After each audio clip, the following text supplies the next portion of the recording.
de mamão.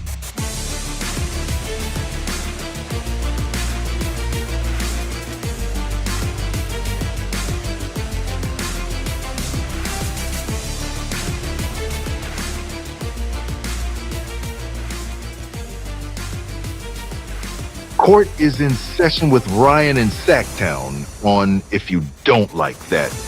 Now, Ryan in Sacktown. Oh, must be Rhino.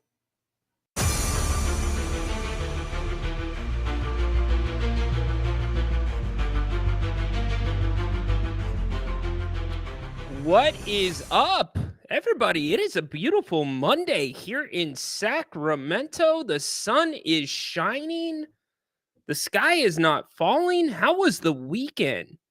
There is so much to talk about from this weekend. I know what everybody probably wants to talk about. That is the Kings. We will get to that in just a minute. We got another game tonight. By the way, you got the Trailblazers coming to town. Yes, means Haunted Horses team is rolling into the G1C. So we might stop by for a little bit to download us on the Trailblazers. We'll see what he can tell us. Also, maybe we'll talk a little football with him. But how the heck is everybody doing? We are introducing. See, Bane, I was looking at your comment, and this is exactly what I was going to say. We are introducing a new element to the show. It is called the penalty box. 10-minute misconduct. If you get a misconduct, you are not getting a comment up for 10 minutes. Bane, we'll let that one pass. It's Taco Tuesday. Sup, everybody? Looking forward to Jerry later. Yes, we're into our in-season routine, so we'll download you on that as well, because the shows are going to be changing just a tad, but nothing too dramatic. So anyways, hope you're having a great day. Hope it's going well. We've got a full day. In fact, I'm kicking off the content today on If You Don't Like That. 4 o'clock, Grant will be here. Make sure that you stop by for that. Open forum. And then we've got our regular game day coverage beginning with the pregame show. We're going to kick that off at 6:15. We've got half with Jerry and Grant. And then postgame, we're right back here. Will the Kings be lighting the beam tonight? And here's the question that I ask you. If you're getting action, or you're somebody that likes to take some action, are the Kings really 13.5-point favorites? Do you feel good about 13.5 points? That's kind of steep. Trailblazers knocked off the Pelicans last night, by the way.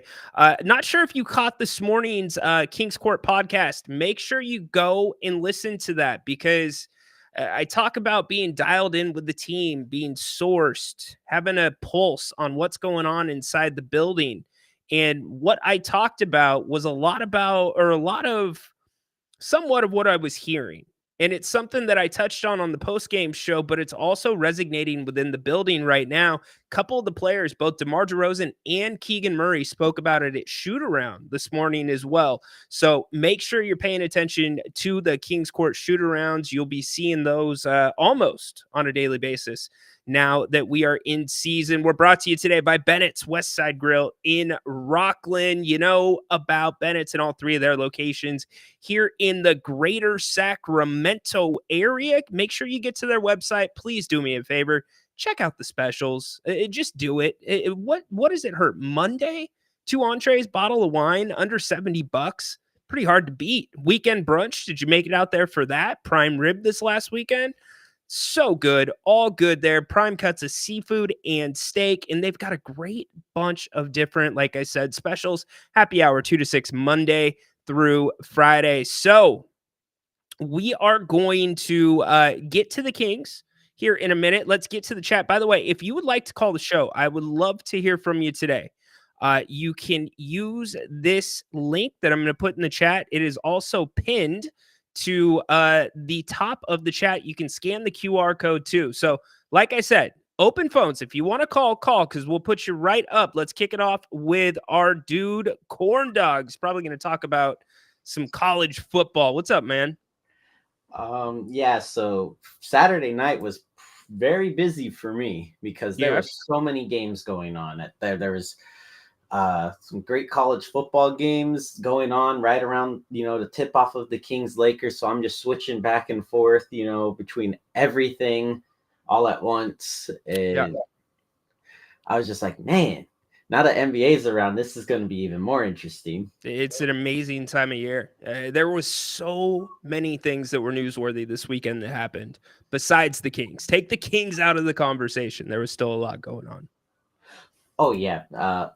Fascinating college football weekend, which now really just, I think, threw a monkey wrench into this whole playoff system with Texas A&M just thrashing LSU in that comeback. Okay, so Corndog, tell me about that quarterback, the backup that came in. That guy is electric. Yeah, so this is basically the best quarterback switch, Marcel Reed, since we saw the Tua for Jalen Hurts move against Georgia in that championship game. Dude changed everything. Yeah, everything in that game. Yeah, LSU just was not able to contain a quarterback that could run like that. They did not game plan for it at all. It really just threw a monkey wrench into LSU's plans, and now A&M is sitting pretty undefeated in the conference with a pretty easy remaining schedule. And LSU now has the bye week and and them and Alabama are playing for their SEC and playoff lives. Tell you what, Brian Kelly and LSU, it just doesn't seem like it's mixing well.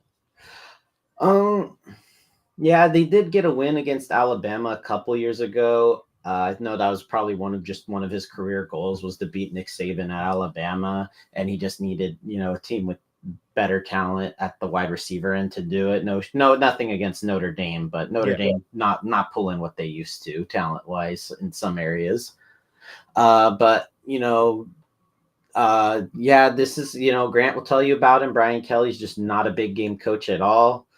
And again, this showed because really they had this team on the ropes at home at Kyle Field. Like they had them and they just couldn't, they had a little monkey wrench thrown out and they just could not adjust to a running quarterback at all. And that was history.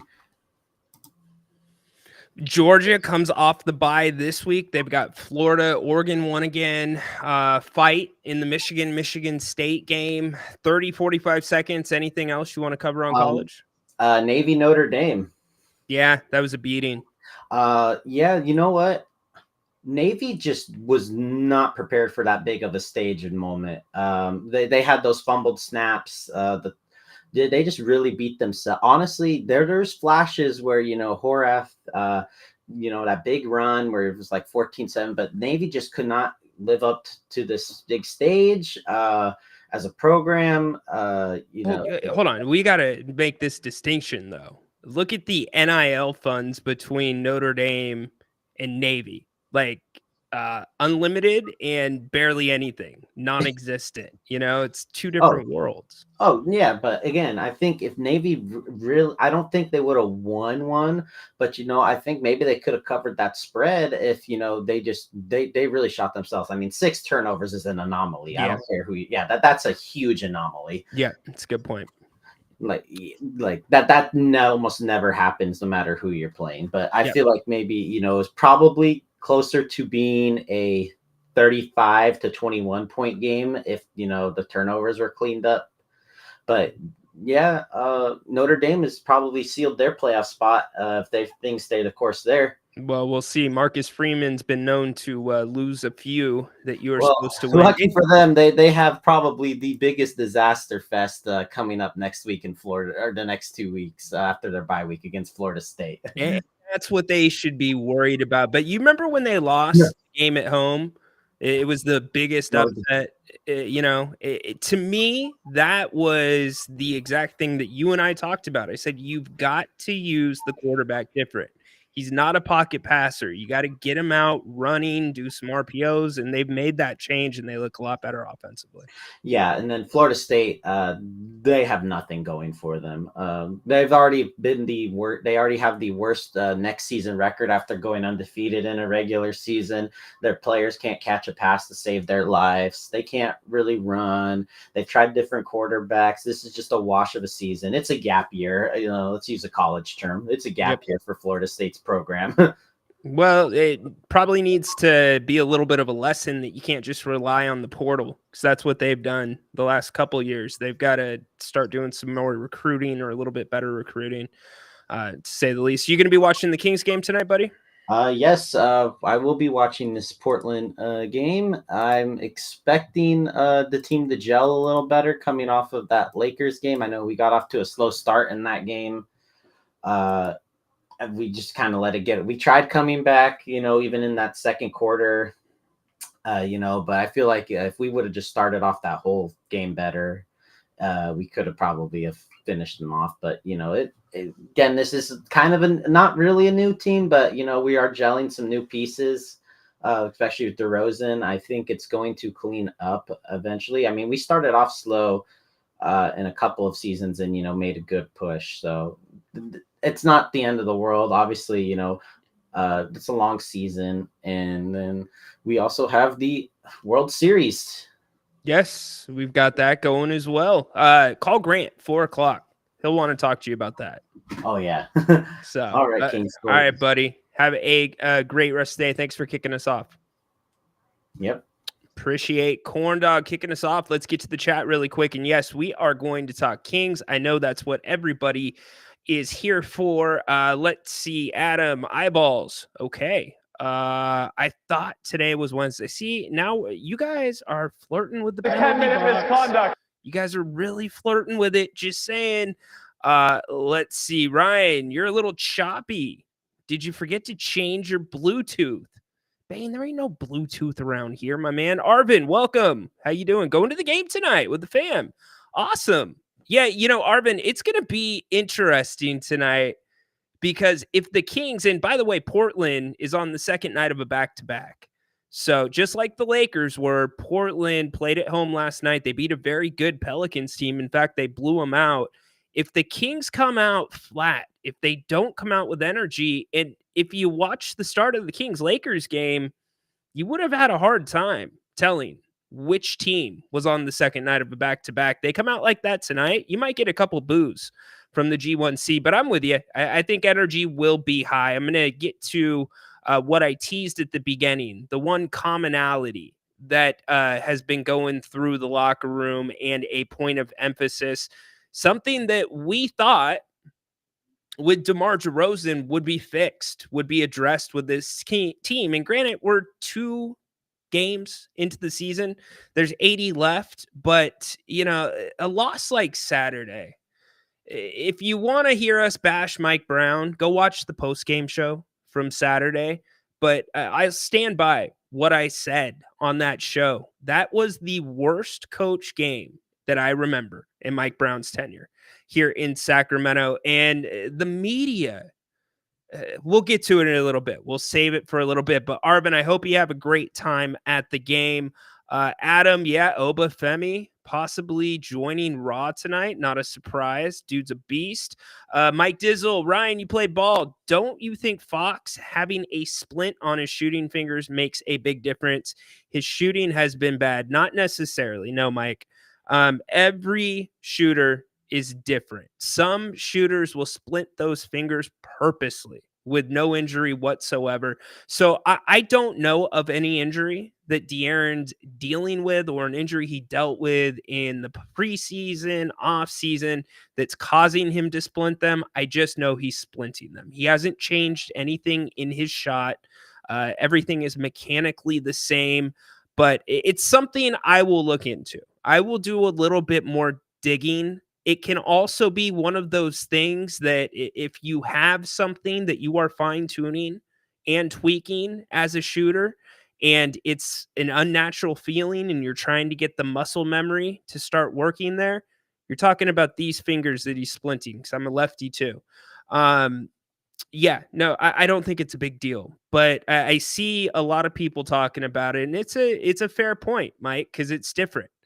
Keegan Murray, a lot of people don't remember this. He splinted his wrist his entire rookie year, and that was because he also was dealing with an avulsion fracture in that wrist, a very similar thing that Domantas Sabonis, actually Domas had halfway through the season. So get where you're coming from. We'll get to everything else in a little bit. 13.5, I'll place different bet, I think. 13.5 is too many points in the NBA, especially with a Kings team coming off of last year that could not beat inferior opponents on their home court. The Timberwolves, the Trailblazers being one of them. Remember that? That was one of the worst losses of the season for the Kings. And the Trailblazers have size. And we're going to get to all that here in the rundown in just a few minutes. Want to get your comments in. Nye High, welcome back. Haven't seen you for a while. Hope you're doing well. Hell yeah. I think the Kings are just getting to know how to play together. They will start getting better, I believe. Okay. So we might as well get into it. Let me roll through the chat really quick, make sure that I'm not missing anything that's too significant. Yeah, we're going to talk about that as well. What's up, Sea-Dog? Good to see you in here, man. It's been a while. Let's see if the Kings lose tonight. How will it be? That'll be part of our next segment. I don't care who you play. Okay, I'm done. You're done, Bane? Don't be done. Okay, let's talk Kings basketball. And let's talk about tonight. Let's talk about the last two games. I've already made my point about Mike Brown. He made some mistakes in that game. De'Aaron Fox got hot at the end of the third quarter. You guys, let me take you actually back to the Timberwolves game. You remember the Timberwolves? They weren't hitting on all cylinders. The Kings were playing decent defense. They were making it tough. Or the Kings were making it tough on the T-Wolves to score. And then at the end of the third quarter, what happens? Trey Lyles takes a bad three-pointer. Anthony Edwards comes down. 3. They come down again. 3. They come down again. 3. The Kings' biggest lead of the game, which they amassed in the third quarter of 11 points, gone. Just like that. Done. That gave the Timberwolves the belief that they could win that game. Now, you could argue the Kings, John, I'm with you, baby. We need some beam. I can't light the one behind me until the Kings actually win. I can't do it, John. Hopefully we're lighting it tonight, bud.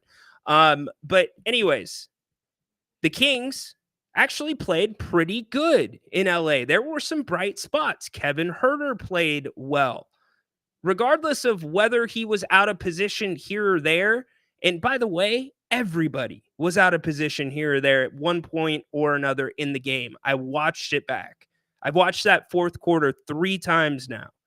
So Kevin did more good than bad on defense. Offensively, he got rolling. That's good, okay?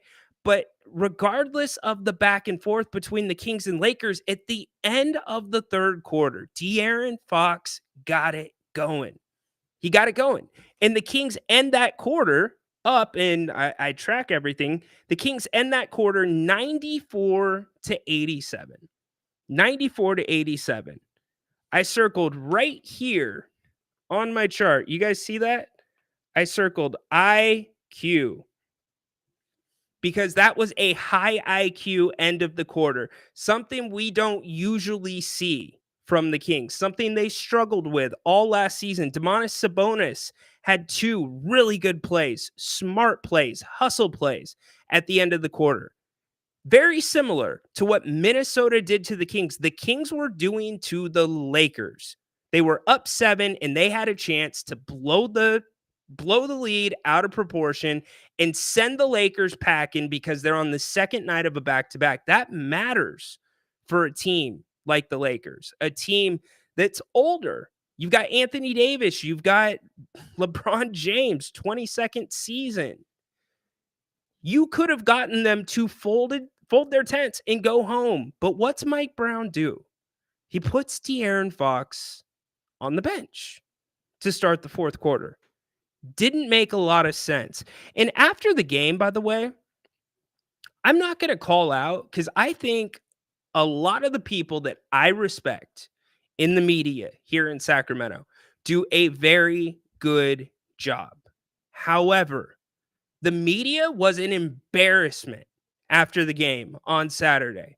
The obvious questions that should have been asked to Mike Brown, and I've actually, in our sound drops and our clips that we're going to play in a second, I have extended them so you can hear the continuous questions to different players about the same thing. Oh, LeBron James has basically played like 3 seasons of postseason basketball. If you put all the games together, just how great is he in his 22nd year? Who the hell cares? Didn't you want to hear, hey, Coach Brown, why didn't you adjust your defense in the fourth quarter? Coach Brown, why was De'Aaron Fox on the bench to start the fourth quarter? Coach Brown, why didn't Keon Ellis play? No. Instead, it was just softballs like that. And I get there's a delicate balance there between keeping your credential and upholding your journalistic integrity. But come on. Coach Brown was asked. In fact, he wasn't even asked. He volunteered this after the game.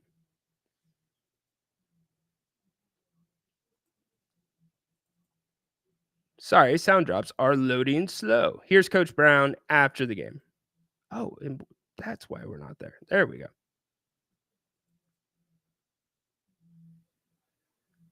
Man, that first half especially, I thought we came out and really got some great looks. The guys moved the ball. The spacing was beautiful. The ball just didn't go in. But if we keep playing like that offensively, good things will happen. The one thing I'd like to say is, I don't know, 25 seconds left, 24 seconds left. It's a one-possession game.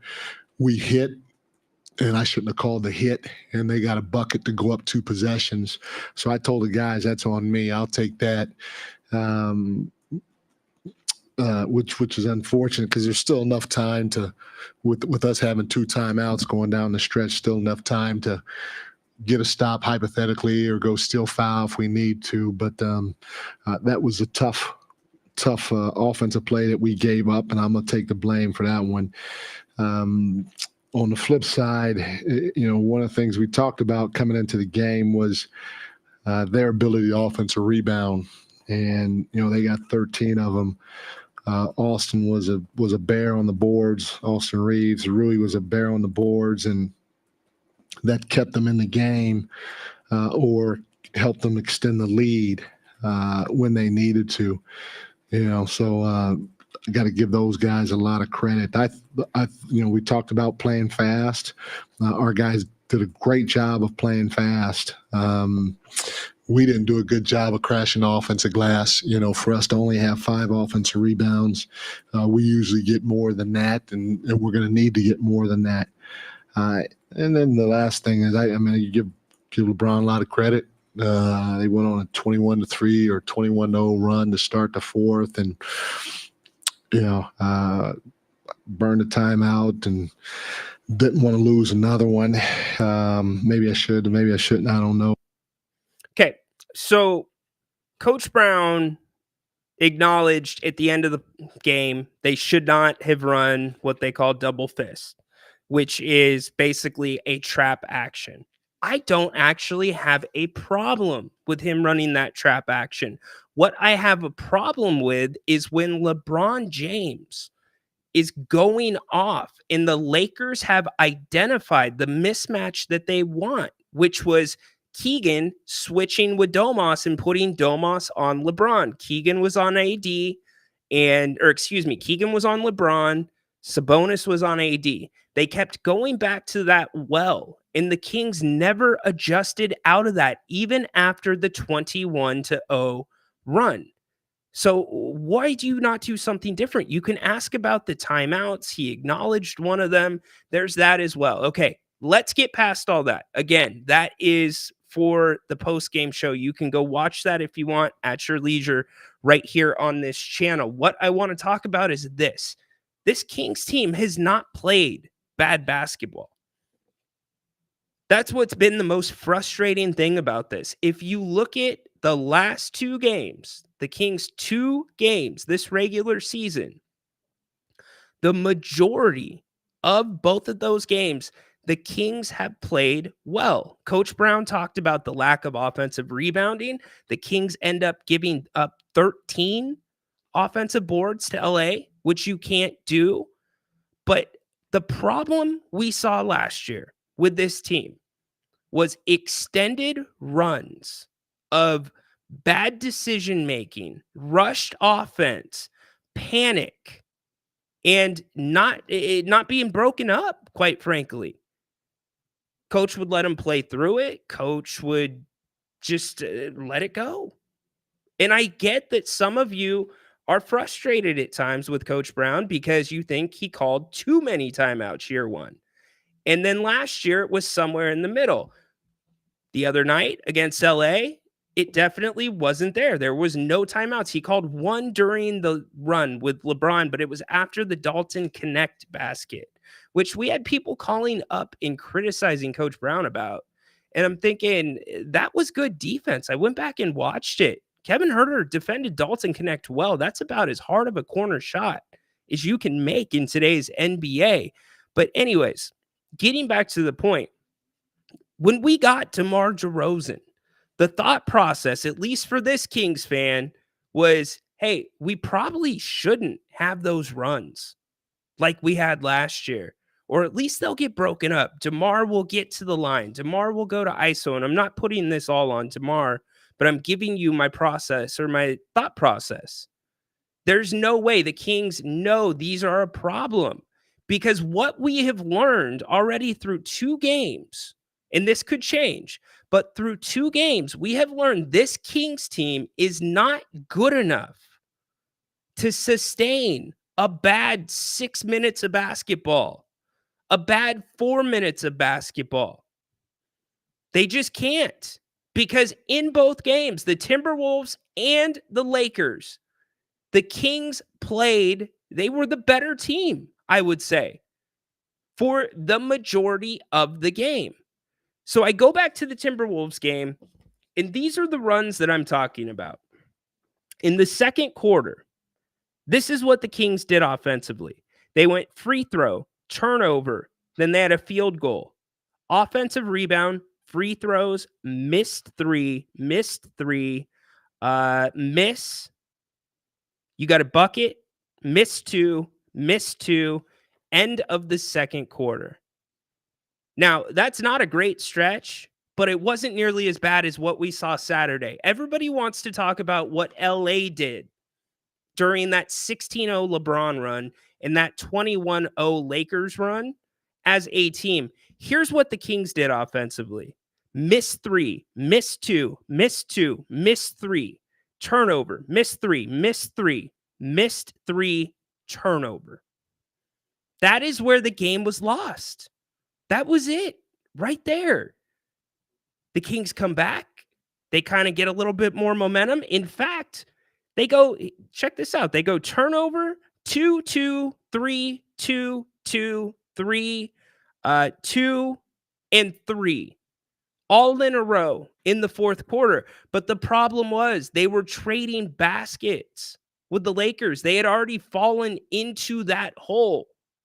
So again, if you looked at the amount of minutes, if we put it on a pie chart, that the Kings have been the better team on the court, 75% of that pie chart says the Kings have been the better basketball team against 2 teams that actually the Lakers look like they are much better than we anticipated. And I'm actually going to give LeBron some love here in a second. And it's not because you went on a 16-0 run. That 25% of the time that the Kings are being the Kangs, as some people like to say, they are still not good enough to recover from that. And so that is what's super frustrating. So what is Coach going to do about it? What are these guys going to do? I get that the players have to play, but at no time during that fourth quarter was the defense adjusted. At no time was the offense adjusted. In fact, DeMar DeRozan just put it on his back and came down and started shooting threes. And luckily, he was converting. There's no adjustments. Failure to adjust. The Keon thing blows my mind. It perplexes me as to why he did not play on Saturday night. I get the argument that it was because of size. It doesn't matter. He is your best player at getting through screens, and that is what the Lakers do. It's ball screens. Look at what Keon Ellis and the rest of the Kings did against the Timberwolves, who are a significantly bigger team than the Lakers. So I take you to shoot around this morning, and I talked about that this morning. That was the theme that I was getting from people that I was talking to in the building. Shoot around this morning, DeMar DeRozan was asked about what's going on. How do you feel about the last couple games? Here is what DeMar had to say. And guess what? It's going to sound familiar. So kind of the one lapse we had within both games that kind of cost us, that put us in a position, to fight uphill. For the most part, the effort's been there, both ends. I think just those two lapses we had in game 1 and game 2, which put us in a, tough predicament to, fight back. Other than that, we've been doing a lot of great things. It's coming together. It sucks to lose, but we know both of those games should have been ours if it wasn't for our mistakes. And he's right. He's absolutely right. Here's Keegan Murray at shoot around this morning. Yeah, they're young. They're like also talking about the Blazers too. A lot of energy, so this should be big for us to get off to a hot start, especially on our first, game of a bounce-back. A lot of length as well. Is that something that you guys are focusing on? As no length was an issue the first 2 games. Yeah, they're one of the taller teams. I think they're the tallest team in the NBA. But a lot of shot blockers, a lot of length, 2 through 5. So obviously they have a lot of effect at the rim, and we just got to rebound better. What's kind of just the headspace for you guys right now after the start? Obviously it's not been great through the preseason and then the first 2 games. So we have a lot of games left, so we have time to figure it out, and got to figure it out fast. Do you see anything common in this year? We both had leads in the second half in both games. I think the Lakers went on a run in the start of the fourth. The Timberwolves went on a run and late in the third. So those kind of things can't happen, especially in the second half. Is it? Bingo. Everything they're saying is spot freaking on. This has been the better team for 2 games. But the question, I guess, turns to, what do the Kings do to either curb these bad periods, stretches of basketball? Is it quicker timeouts from Coach Brown? Is it substitutions? Is it calling more set plays? Is it shaking up the defense? Because you cannot let the Kings play through these periods of basketball anymore. Until they prove differently, you've got to shake it up. You've got to be more structured, in my opinion. And the other problem, too, is the starters. Coach Brown said after game 1, he was worried about how much the starters played. And partially that was because of him being uncomfortable, and I'm paraphrasing here, with his rotation, right? Well, the starters played a ton of minutes in LA again. DeMar played 37. Domas played 37, and he was in foul trouble. And then Foxy was in the 40s. Keegan was in the 40s as well. So I guess the question becomes, it's not feasible to expect the Kings to play better than every team for 48 minutes. They're going to have their ups. They're going to have their downs. But what do the Kings do going forward to break these things up? Because you can't have stretches like that. Because if you asked me on the whole, I would tell you the Kings defense has not been bad this season. Their on-ball defense has not been terrible.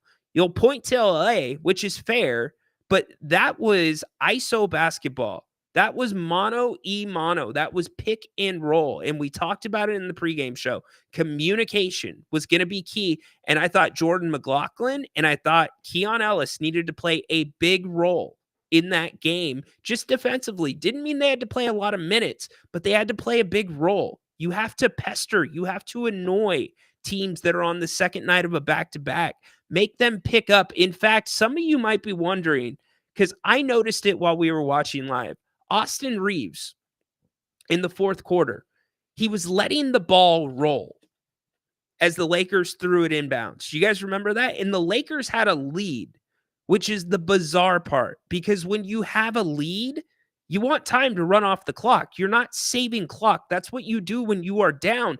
You know why he was doing that? To avoid any type of 3/4 or full court press from the Kings. And the Kings did nothing to press back against that.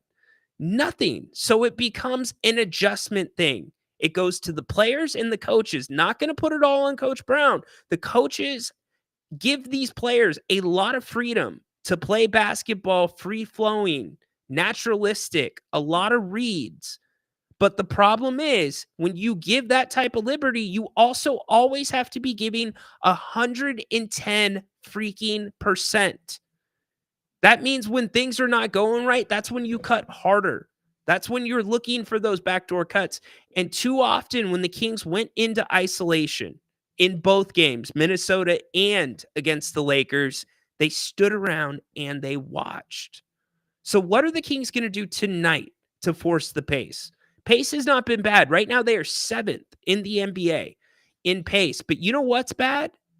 Offensive rebounding. That was a point of emphasis coming into the season.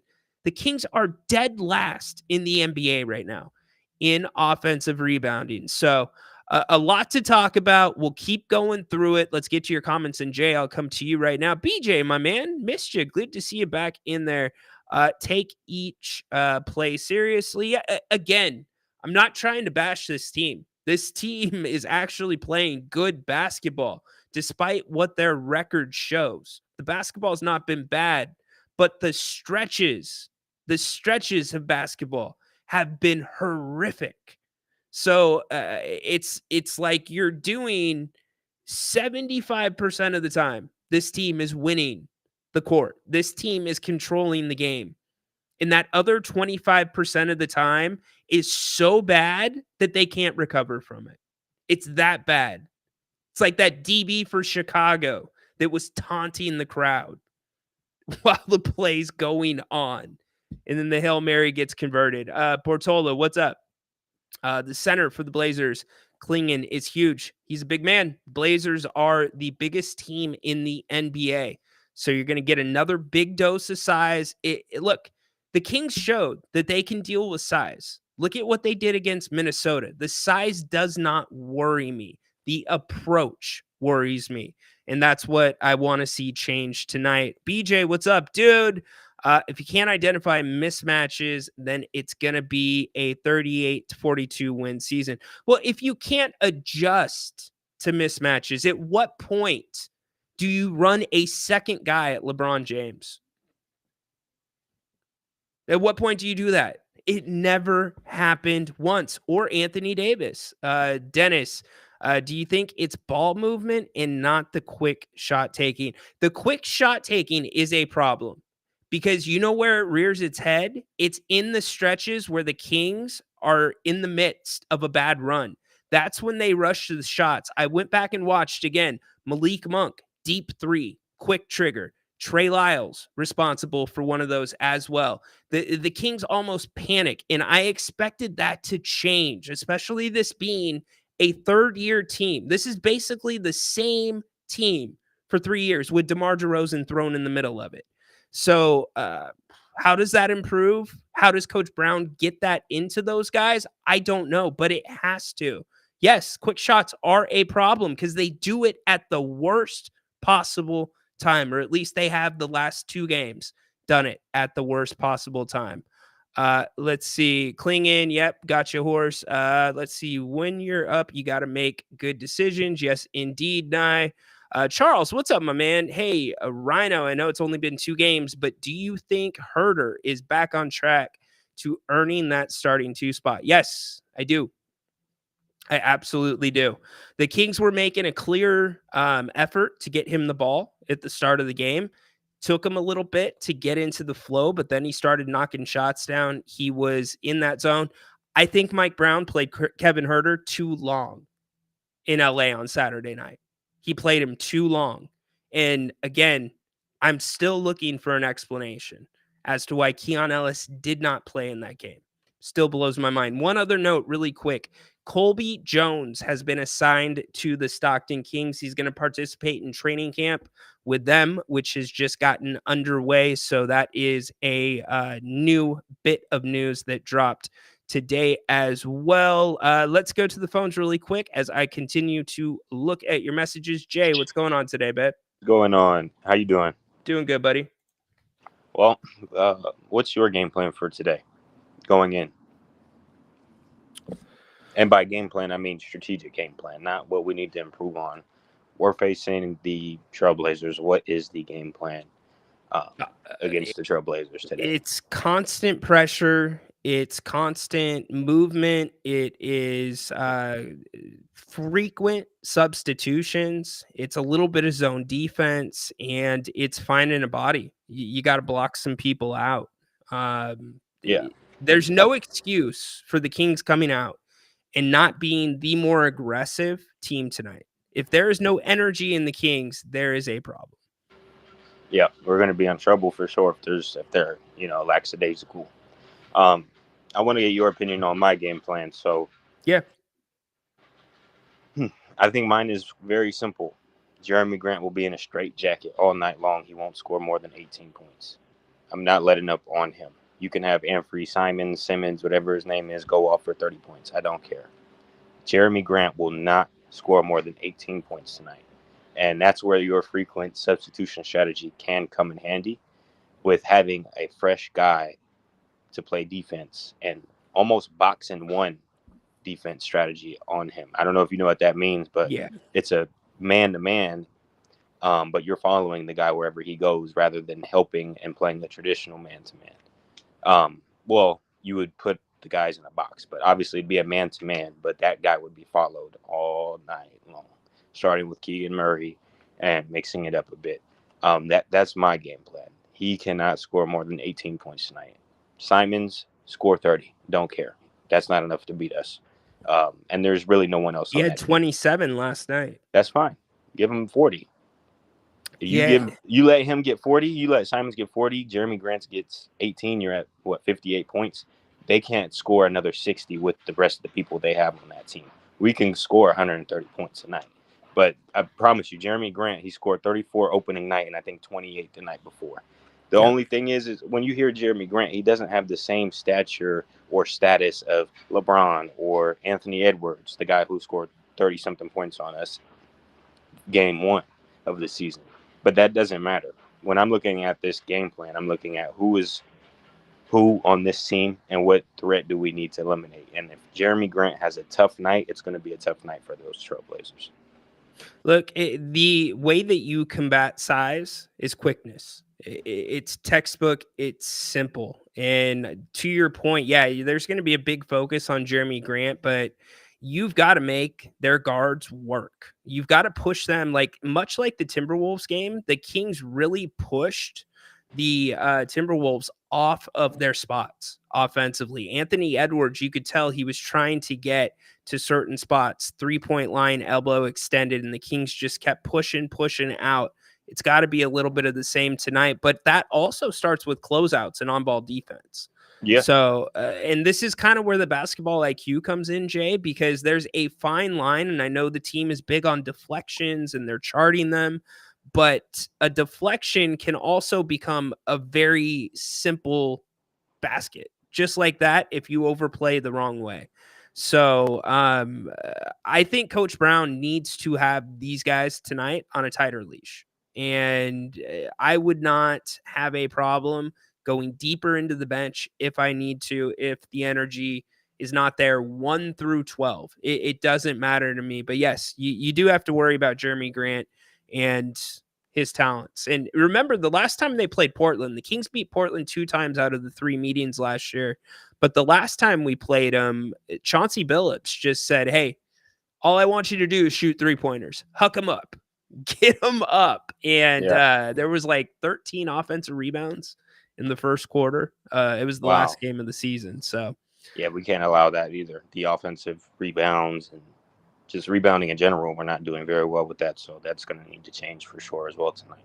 Yeah. One thing, too, that I want to track is the 3 balls. The Kings took 44 of them in LA. I thought 35-40 is right about the number. And Coach Brown keeps saying 35. He said that a couple times over the past week. But I had a problem with some of the possessions in LA, Jay. I don't know if you noticed this. There's this difficult balance or delicate balance where Coach Brown's asking the guys to spray the ball out if it's a contested 2. But there's too many times where Domantas Sabonis is 6 feet from the basket. Somebody else, Kevin Huerter, 6 feet from the basket, and they have a good look and they hesitate because they're thinking, do I spray it? Should I shoot it? And they wait and the look's gone. And now that passing lane is clogged.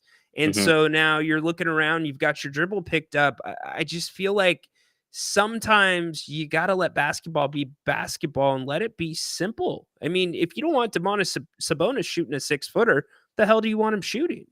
Right.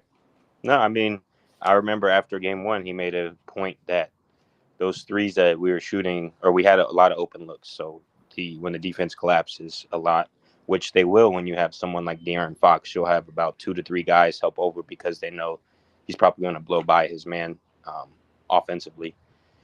When that happens, he was saying you need to spray. We had a lot of spray 3 opportunities that we didn't get to. But at the same time, when you have someone like Anthony Davis, for example, in the Lakers game, guarding Domantas Sabonis, they're more likely than not going to help on that because they have Anthony Davis. So you just kind of let them go one-on-one, and hopefully you get some foul calls and start getting Anthony Davis in foul trouble. So I definitely agree with what you're saying right there with being aggressive, especially when you're so close to the basket, you know. Yep, you got to. And then Domas, he's got to stay out of foul trouble tonight, obviously. It's going to be tough. Between Ayton and Klingon, you're going to see a healthy dose of Alex Len. And the bench scoring for the Kings has also been a problem. I mean, I know I've said 75% of the time they're playing good basketball, but still the bench has not totally been there the way it needs to be. Yeah, I agree. And I think we have to start the game fast, but amen. Second to that, we need to start it the second half the same way we start the first amen. half. I think that's where a lot of from the past 2 games, that's what happened. Kind of let the teams get a jump on us in the second half. Or kind of let them hang around close enough for them to go on a run and make something out of it. So, but yeah, if Jeremy Grant scores 30 points tonight, I wouldn't be surprised if we lost. So I'll just say that. And I'll join the show after, and we'll see what his stat line looks like. Yeah, for sure. Hit us up on the hit us up on the post game. Love to have you, brother. Right. Thanks for the call. Yep. All right, that is Jay. Good job by him. Don't forget, make sure that you go check out Bennett's. 3 locations in the greater Sacramento area. Jerry Grant and I always end up at the Roseville location for lunch, although we go to all 3, but that's the one we end up at. If you have not gone to Bennett'sRestaurants.com, please go check it out. They've got prime cuts of seafood and steak, and it will not break the bank. Like, we're not talking like Ruth Chris prices here. We're not talking Morton's prices, but we are talking that quality of food. They've got, you get to pick your steak when you get the New York Prime. They bring them out to you. You choose the one you want. Love the redfish there. Also, I talked about the specials at the beginning of the show. One of my favorites, the weekend brunch. Hard to beat. You can get 2 entrees and a bottle of champagne for under $50. Our boy Dennis in the chat loves the happy hour, 2 to 6, Monday through Friday. There's sips and tastes. And if you are a wine fan, make sure you go check out their wine list. They've got 60 different wines by the glass. I'm not talking about boxed white Zin. No offense, that's your thing. I'm talking like Rombauer Chard, the good stuff. So also, if you've got holiday parties coming up, office gatherings, whatever it may be, think about Bennett's. They've got some beautiful private dining rooms. In fact, we will be doing another event this year at Bennett's, much like we did a couple years ago, and much like we did for the playoffs. We will not be shaving our heads this time, but who knows? We'll definitely have some fun. We will broadcast from there, do a watch party, make sure it's an away game. Grant and I, maybe we can get Jerry to come down with us all so we can do a If You Don't Like That get together. So do me a favor, go check out Bennett'sRestaurants.com. You can also put in your to-go orders now directly from their website. Huge thanks to Bennett's for sponsoring today's episode of the King's Court. We're going to get to Haunted Horse in just 2 seconds. Let's see, Portola. Do you actually live in Portola? I like Portola. It's just kind of far away. It's a cool area. Scoot Henderson will cook tonight, and they only have like one restaurant. It's like the Tasty Freeze or something. Yeah. Let's see. I love how the Kings always are in the game, even when they play bad. They have always been a good opponent. Well, they weren't always in the game last year. And that's the thing that Kings basketball is built on. This fan base will still support you if you're losing, if you're playing hard. And the Kings have played hard the last couple of games. It's been the mental lapses, both on the floor and off the floor with coaching. And I saw a question about Jordy. I thought this was a great point. AB brought it up. Do we think the loss of Jordy Fernandez on the coaching staff has hurt us? I feel like it. How could it not? Absolutely. Jordy was really and I get the Kings defense has not been their strong suit, but Jordy was the defensive coordinator for this team. And obviously he is in Brooklyn now. He saw his cool celebration, getting his first win. But Luke Laux is now in charge of the defense. And again, I want to be clear about this. I thought the defense looked really good for the most part against Minnesota. And I thought the defense was pretty good against LA too. Even when LeBron was in his run and in his bag, as the kids would say, the defense was not bad. He was making hard shots. The Kings just never adjusted. Seriously, go back and watch the fourth quarter. It is just a pick and roll between AD and LeBron at the top of the key. That's all it was. It's all it was. The Kings never threw a second guy at him. The Kings never switched defenders. They didn't try to find a different way. So it's hard to answer if we're worse off without Jordy, but he's a great basketball mind. So, of course, it's going to be different. Let's bring Portland guy in. Warning, Portland guy, Haunted Horse. What's up, The dude? enemy is here. Enemy So, in the house. You know, I have people, because they know I live in Portland and I do like the Trailblazers. They always ask me, you know, what I think. I want to say this. Everyone in your chat, because of the show you're watching right now, knows more about the Kings than I do the Blazers. I am a very passive fan. Now, I used to watch them a lot more and pay attention to everybody on the team, but I am not the guy to give you expert advice on what you're going to face tonight, other than the fact that I did look at the box score, and I like Clingan. Boy, I'm glad he fell to us. You said that was a good pick for us, Ryan, when we got him, and that we were actually targeting him and didn't think he was going to fall to us. You had been targeting Clingan before the start of the college year, his senior year. Yeah. That was the guy Portland wanted. Yeah, and he is definitely causing excitement up here. So, you know, we lost our first two games, you guys as well, and last night it clicked and they smashed the Pelicans. Clingan had, I said in the chat, 2 block shots on Zion. John pointed out that he's a foot taller, but yeah, Zion's also much more experienced. You would think that he would alter or get around a rookie and not be blocked twice. But yeah, the size is there. And so anyway, you made a joke to name 4 Trailblazers, and that's funny because I could have at the time, but I can't rattle them off. I'm sure most of your fans can rattle off your starting 5. I would have to sit there and think really hard. So anyway, that don't listen to what I'm saying and go, oh, you got some inside information. It's just, but that said, I do like to gamble, as everyone that knows me knows. And I did some parlays mixing up MLB, the NFL game tonight, and I did take the Blazers. I'm getting 12.5 points. So you said 13.5. I'm DraftKings Sportsbook's offering me 12.5, and I took it just because you're right. That's a lot of points. That's a lot of points. Now we are on a back-to-back, but it is what it is. So I took the points. I think you guys win, and you better hope so, because you'll know you Ryan will hear it from me if you don't. Yes, I know I will. I know I will.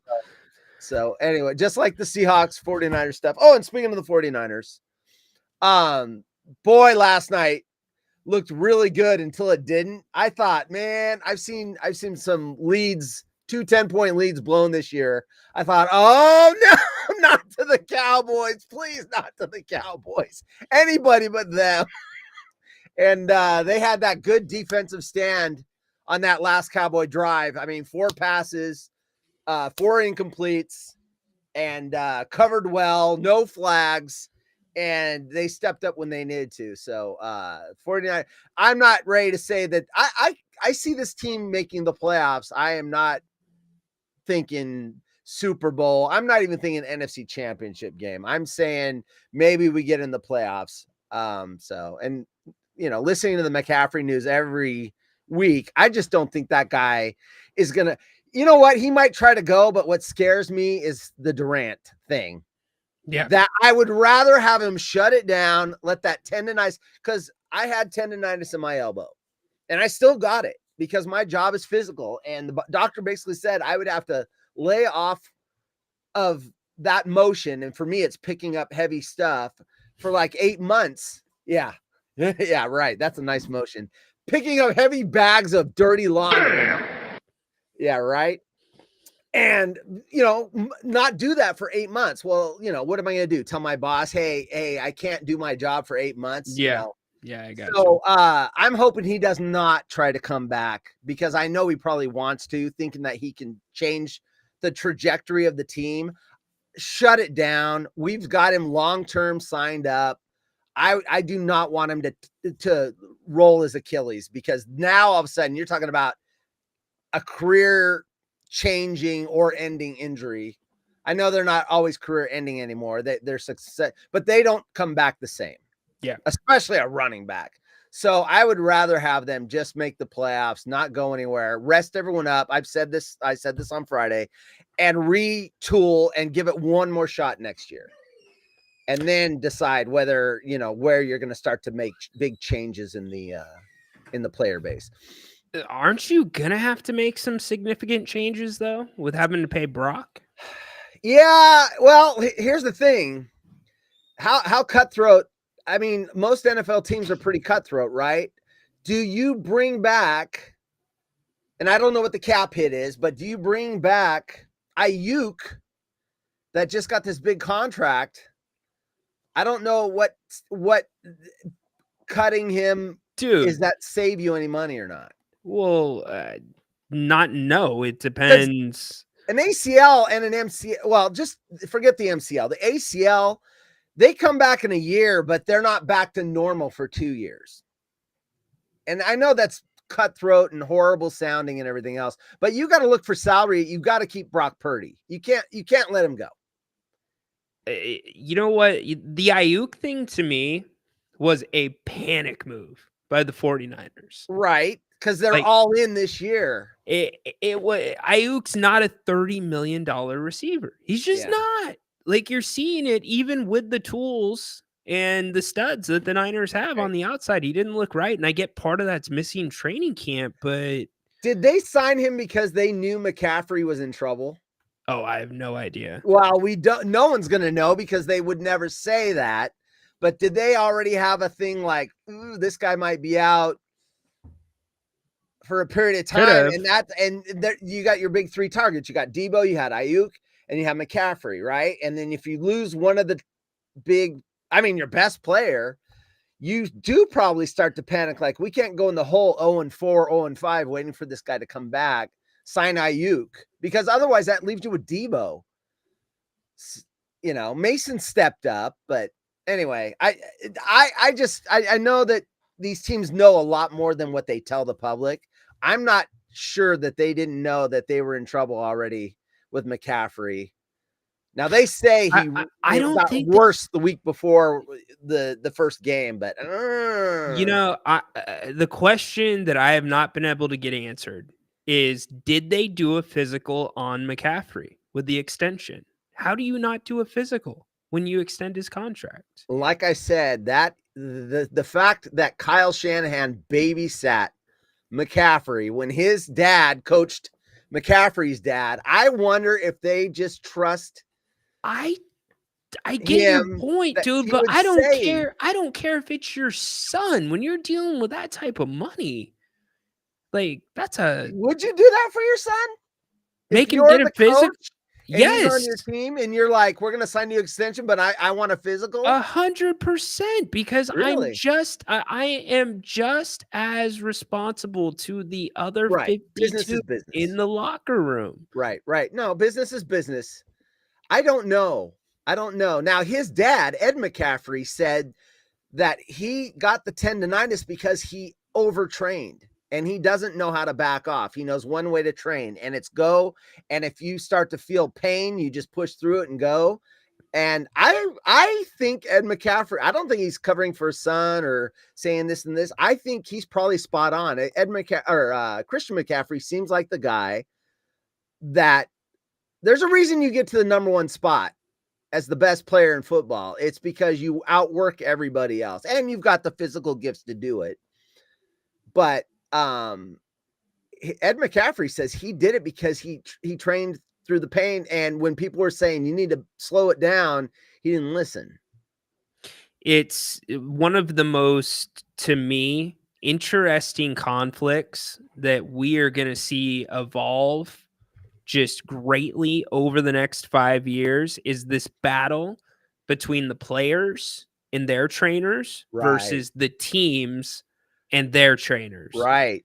Because those two camps are like this right now across the NFL, across the NBA, because the players are working out with who they want to work out and not doing the team programs, and stuff like this happens. And it's like, could have been prevented if he was training only exclusively with 49ers. He starts saying pain, and they go, let's look at this before we push through it. Let's do an MRI. Let's see what we're dealing with, versus them saying, no, it's pain. I'm used to being sore. Keep going. Yeah. Well, you don't even have the people around him to ask those questions if it's strictly just an athletic trainer. If not, when I say trainer, it's like whoever is doing the performance training, not even they need to be paired with a medical professional. Yeah, and I'm sure. Yeah.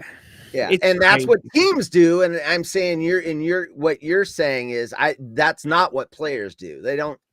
But you're right. I mean, it's the team that pays the bills? Do they have the thing, or is it the player that says, "Hey, you can cut me anytime. I need to be ready to go to another team. I need to be valuable in case you cut me loose, that I can go somewhere else. I need." Yeah. So you're right. Sure. There's a conflict there. So okay, we're getting paranoid.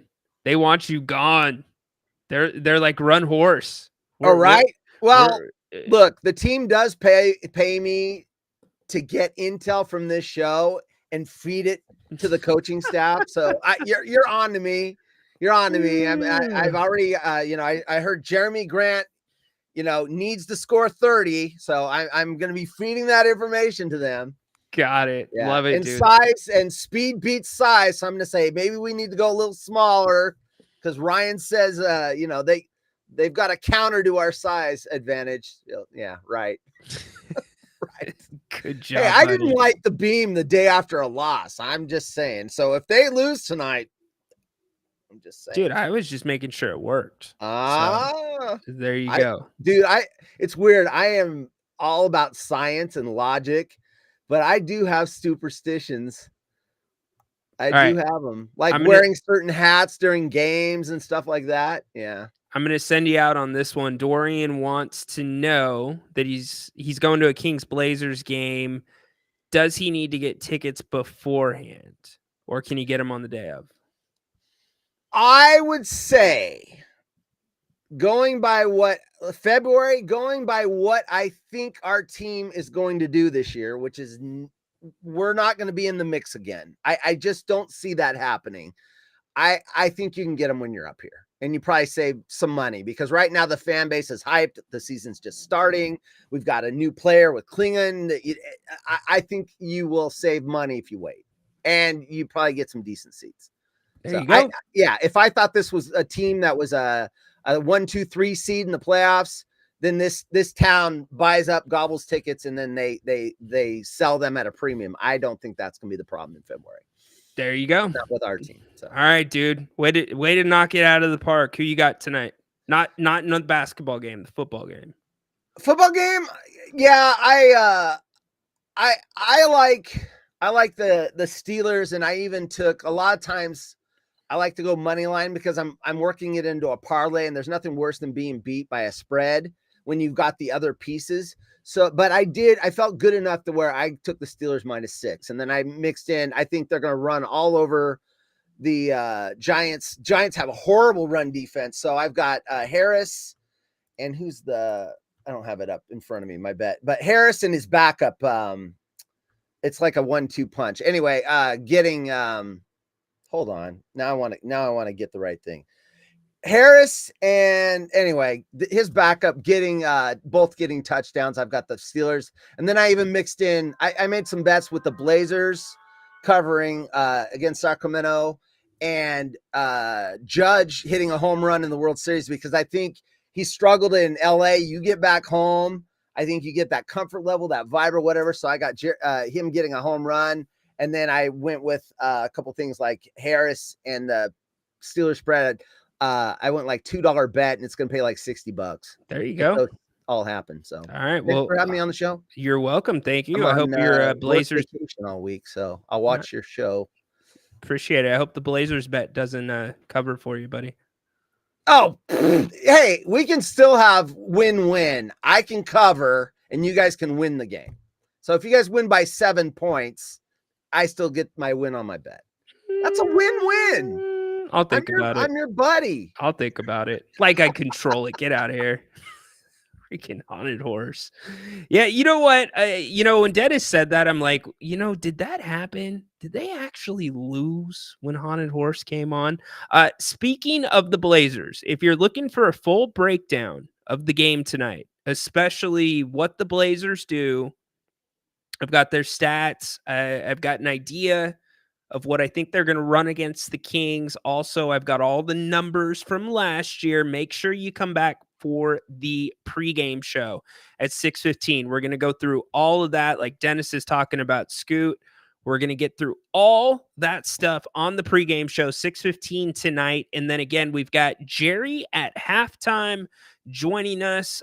We've had some really good halftime shows with Jerry, but we've all been wrong.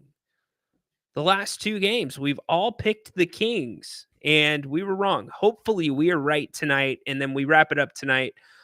Post-game, Grant and I with you. And then also, don't forget, Grant's going to be right back here in about 50 minutes doing open forum. He'll be talking football, Kings, and also the World Series. So come back, talk with him. I would be remiss if I didn't get to this part of last night. If you've been paying attention and tuning into the show for the last couple weeks, we've had somebody that keeps popping up in our world here in the King's Court, and his name's Jerry Jones. And Jerry was in San Francisco last night for the game, and apparently some of his family members were in some type of car incident. I'm not sure if it was an accident, but hope they are okay. But we've been covering this drama of the Cowboys season, and how he's taken heat. Now he's launched back at the media, and the media is just doing their jobs, and then he's threatening their jobs, right? Well, Jerry Jones, after the game last night, had this to say. Man, my sound drops are slow today. I'm sorry, y'all. Here we go. Oh, how proud I am of these guys in here. That's a good team. We've, frankly, turnovers do settle the scores with games like that. And I'm so disappointed for our fans. And this felt good. This felt good today. Felt good with the team. But San Francisco had something to say about that. But we've got a locker room full of sick players and coaches to go along with literally hundreds of thousands of Cowboy fans that are sick. You know, Jerry is spot on. Hundreds of thousands of Cowboys fans that are sick. Now, here's the deal, Jerry. They might not feel great about last night, but they are sick. They're sick of you, and they're sick of your son, Steven. Not only does Jerry do a radio hit every single week with 105.3 in Dallas, his son, Steven Jones, who is in the front office, also does a radio hit. His happens to be on Mondays. Now, if you remember when we talked about Jerry last, Jerry got really upset about the Derrick Henry thing, right? And do you feel like you've done enough to improve this team? Got really upset about that. So again, this morning, Steven Jones was asked the same question. Dallas, do you just not have the talent? Did you just not get the talent this offseason? Is that the problem? Here's what Steven had to say. No, I mean, I just think, this team's made up of a lot of the same players that won, 12 games the 3 prior seasons. I think it's, right now we're just going through adversity. We've had more than our share of injuries. It feels like this year, especially on the defensive side of the ball, coupled. I don't even need to play the whole thing. No. This is the same team that's won 12 games the last 3 seasons. Guess what, Steven? Guess what, Jerry? That means the Cowboys aren't good enough, my men. They're not good enough. You're insulting your fan base again. So when Jerry said that he's sick, hundreds of thousands of Cowboys fans are sick, you just confirmed exactly what they are sick about. 12 games is good enough to you guys. That's fine. We win 12. That's good enough for us. That's good. 12 games is not a damn championship. Look at what Sacramento did after 46 and 48 wins respectively. Get the hell out of here. This guy just said, no, I think we're good enough. We've won 12 games 3 years in a row. Well, like I said 2 weeks ago, enjoy your 12-game regular season wins, whatever it may be. Maybe 13. That's it. You guys don't do anything besides that. I feel so bad for a Cowboys fan.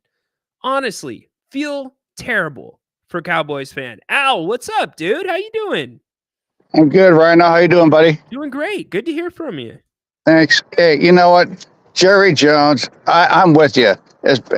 I feel for the Cowboys fans because how many professional teams on all the sports do you know that their owner addressing the media, landing his personal helicopter at practice with all the cameras rolling? How many teams do you know? Did you ever see Eddie DiBartolo back in the day? Addressing the media. No, most teams' coaches, and their players and their assistant coaches are addressing the media. So Jones is he's the problem. but here's the other issue. He's the problem, and he's the owner. So Right. I just don't see it. And that's where I feel for John and Anita and some of the, and I know a lot of Cowboy fans. They come out of the goddamn woodwork. And, no offense, but, it's just Jones is it's just why is he doing the interviews? Step back, let your people do. Robert Kraft doesn't do that. He lets him hires his guys, and the Seattle's owner, no owner I know of. I think of all the professional sports. This guy is just he's got this thing for the TV camera, and he's living in the past. He's living. He fired Jimmy Johnson. Just because his ego couldn't. He thought Johnson was getting more profit. He's the guy who hired Johnson. He's the guy who hired Jimmy and his players to put those powerhouse Cowboys teams together. So, I'm a Rams fan. You're a Seattle fan. Hey, but as long as and the Cowboys, by the way, I appreciated your comment the other day. You noted the Rams were ravaged with injuries, and of course, it's never an excuse, but the Cowboys are beat up. I mean, they are beat up on, and that's it isn't an excuse. It doesn't really necessarily make a fan feel better. I know I don't feel, because I was like Puka and Kopko down in week 1, Right. and then I see the difference when they come back. It's like night and day the other day on that. I mean, it was like in the other units, the special teams and defense seemed to feed off the positive energy. And, and what's your take on, and I'm getting, everybody's complaining, I know, rightfully so, about the non-call of the face mask. But, Ryan, there's 90 seconds left. They get a first down. They call it right. They're 80 yards away with no timeouts. I guess with Justin Jefferson, it's possible, but after their first quarter with 2 touchdowns, and they looked unstoppable, 2 field goals the rest of the game. Right.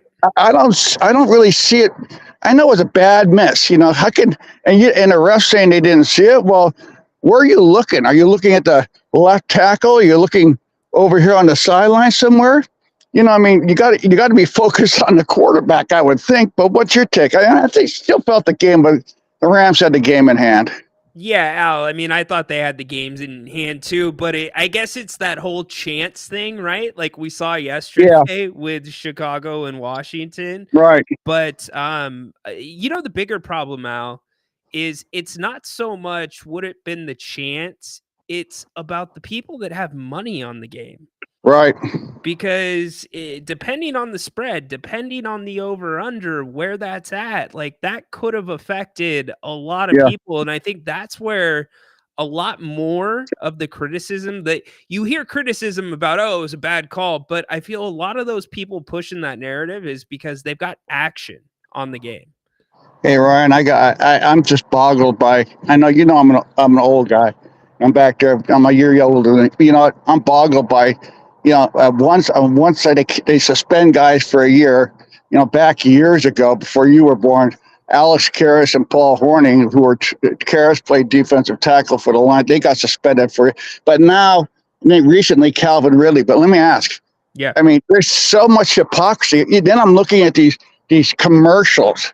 The league pushes DraftKings and these gambling websites. So it's like they're talking out of both sides of their mouth. It's a bad precedent, Ryan. I'm telling you. I mean, be the guy, these parlays, and the league is saying if you have a gambling problem, why they're promoting it. I see Tony Gonzalez and Greg Olson promote. They're actually putting their own handicaps up there in the pregame show. Yep. On the props. I think it's a bad precedent, man. I mean, if it ever comes down to there is some kind of fixing, which I don't believe, there is personally, because whoever's belly aching about that, there's never any fixing when their team wins, only when the other team wins. You know what I mean? Right. But as far as that Chicago game you just brought up, did you see the video? You've probably seen this. Maybe you've even talked about it. The Chicago Bear, that knucklehead, running down the side and talking to the fans when the play's in progress. I got it right here, Al. and there's one scene. Hey, Ryan, there's one scene. If you search around, I don't know if this is been photoshopped, but the fans there's an end zone shot, and the fans in the end zone, I think they're all pointing to the play for the guy to go over there and do something. I believe it. Of course, 916 Niner. Al is a freaking legend around here. It's a pleasure to get his call. Yes, he is cooking. Oh, you're too. But you know what's this guy do? If I'm the coach, Ryan, I cut him the next day. I would cut him coming off the field. Here's the kicker. Sorry, I didn't, no pun intended.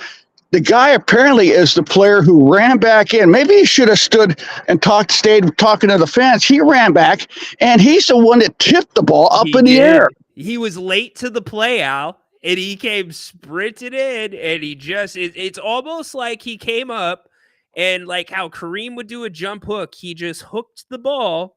He like did that same motion, hit the ball, it goes backwards. And my guess is he was probably the guy that was supposed to be covering the back of the end zone there.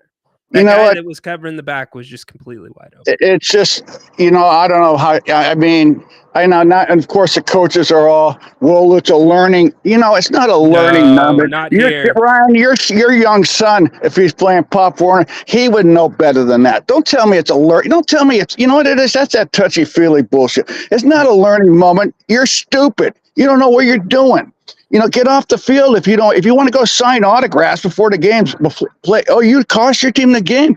And the last thing is, Chris Berman used to have this funny take. He'd always yell, knock it down, knock it down, and don't tip it up, Oh, man. Absolutely. Al, you're the best, man. You are the best. I know you're getting ready to check off, so I just wanted to say I'm sorry I haven't called in a while. I'm just sometimes, I'm an old guy, and I just try to find you guys in different places. I think you're on usually at 2:00, and you're doing a great job. I just want to say, hey, the Kings, I know everybody's on the ledge, but I think they're still learning to play together. They're still, I'm not in NBA like NFL, but you got to take time to get comfortable. And two really close losses, the Lakers, they're a good team, I mean, I know the way they lost, and Brown, I don't know the nuances of Brown, not calling a timeout. Usually I see coaches calling timeouts to stop the run or stop the bleeding or refocus. And, but stay positive. I hope the Kings fans, I'm a fan, but I'm not a diehard. I think they'll get it straight tonight, and then hopefully everybody will get off the ledge and back in the room. But thanks for taking my call, buddy. Have a good one. I'll be listening tonight. Sounds good. Thanks, Al. You're the best, man. Hope everything's well with you. Thank you. You too. All right. That is Al. What a great way to wrap up the show. The soundbite that I was going to get to really quick, because we were going to cover this, but Al covered it perfectly. This I didn't even get to.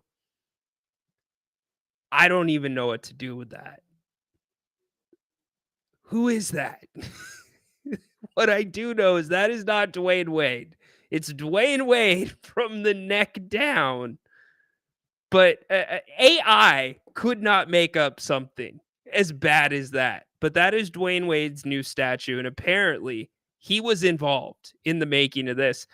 Really quick, the soundbite from LeBron James. And to Al's point, the two good teams, Minnesota and LA, I think Al's right. I think the LA Lakers could be a playoff team. In fact, I think they will be a playoff team.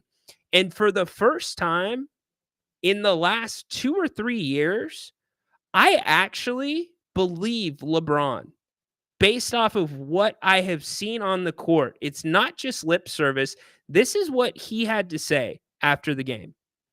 Number over, I think it was 8 out of 9. You guys have lost to the Kings coming into tonight. How much of that was cognizant on your mind? And then what do you think was the difference maker tonight? They definitely, have beaten us pretty good over the last, year or so. And, obviously it's on your mind. You want to match up with certain teams in the West, and you want to, see where you stand. And, they're super well coached. They have a lot of foot speed, a lot of guard play. Those guys, De'Aaron Fox, Malik, those guys, now DeRozan, he making plays as well. So you got Sabonis, who's, has the ball at the top of the key, can get in the paint, cause havoc too. So we just try to put some pressure on them as well as they put pressure on us and see where we stand. The way this team is constructed, do you think you'll have the luxury to kind of pick your spots to have something like you did in the fourth tonight versus need to kind of be looking for that for fourth quarter? I mean, listen, at this, when I could do that at 22, but at almost 40, I don't need to be doing it for 4 quarters. I have the luxury of, having an MVP caliber player next to me. AR can get it going, in bunches. D'Lo can catch fire. Rui has been consistent, and he can get going and score in bunches as well. So, this team is not built for me to have 16-point quarters through all 4 quarters. It's not how it's constructed, and nor should it be. We're a team, and we all have to play together. Can't disagree with him. I can't disagree with him. And for once, and I've been very critical of the Lakers organization, saying that LeBron should have been the player coach, saying that LeBron hand chose his coach and JJ Redick. Been critical of the Bronny situation, more so on Bronny's behalf, because I feel like he's kind of the victim there. And now the right thing's happening. He's going to the G League, and the G League needs him, and Bronny needs the G League. It'll be a great story if he develops his game and works his way back up. But we've asked the question for how long? 2-3 years? What's LeBron's goal? What's his end game? Does he still want to win championships? And to me, the answer was no. But watching how the Lakers have played the first 3 games of this season, watching how Anthony, street clothes Davis, has really been the focal point of what they're doing. And LeBron playing a supporting role, regardless of the 16-0 run he went on, he's still LeBron James and always will be. I believe him.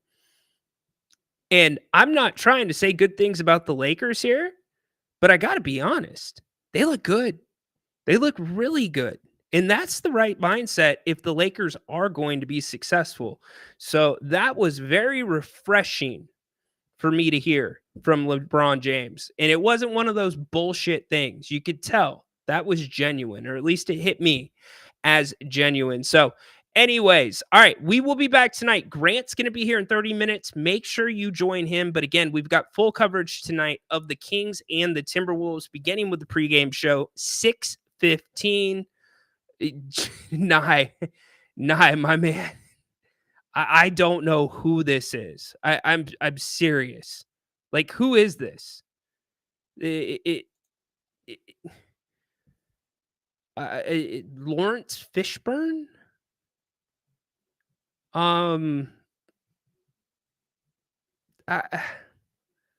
Shaq and Dwayne Wade had a clone? I don't know who that is. Like, if you're Dwayne Wade, you can't be excited about that. You knew that the reaction was going to be there. Now, I suppose, which he's not, I'm not going to go there. If you were a deadbeat dad, then maybe you would want it not to look like you. But no, Dwayne's a good dude. Who is that? I don't know, but it is not Dwayne Wade. You've got to do something about that. Like, immediately, you have to do something about that. It takes away from the moment, the significance. Okay, I could sit here for 30 minutes just trying to figure this out. I'm not going to do that, but what I will do is remind you, be back here in 30 minutes with Grant. He'll be getting you through the 4 o'clock hour. Yeah, a Marvel character. I don't know. I just don't know. Pre-game, 6:15 tonight. Halftime with Jerry Reynolds. And tonight at after the game, Grant and I have it for you. Open phones the rest of the way. Thank you all for being here today. We will be back tomorrow as always. And join Grant here in just a little bit for Open Forum. Should be a fun show. sure he has a lot to weigh in on from this past weekend. Appreciate all of you. Thank you for all of the calls. You are the best. Al, awesome call, buddy. Great to hear from you. And can't wait to be back with you 6:15. Again, I will be breaking down the Trailblazers, taking your calls, and getting you ready for tonight's game. Go check out Grant, 4 p.m. I'll be there. Kings gonna light the beam tonight? I think so. Go Kings, light the damn beam. Stay the hell away from Levine.